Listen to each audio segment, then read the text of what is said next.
Okay.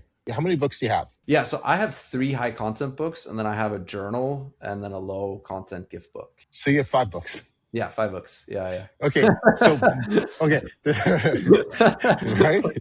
So before you were mentioning, it's like, yeah, I was thinking of, I'm going to, publish like 15 to 20 books to make some really good income. Yeah.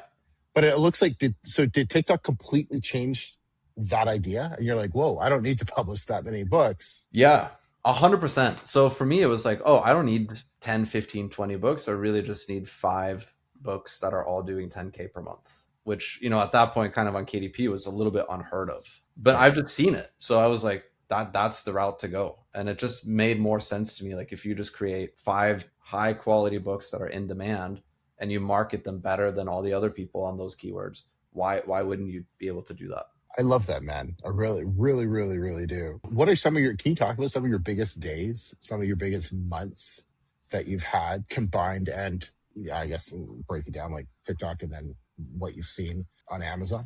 Yeah, so biggest month on Amazon, I would say KDP was like 16K plus another 4K on ACX because my books are also audiobooks. So that's been really that was a great month. That was like May of 2025. And just consistently been sitting between that like 12K to 16K mark like all year essentially. It's just been very evergreen for me. Biggest month Nice. on TikTok was like 49K GMV. This month right now I was pacing 60K. So pacing my Solid. highest, but yeah, my highest month. Yeah. Solid. That's awesome, man. That's awesome.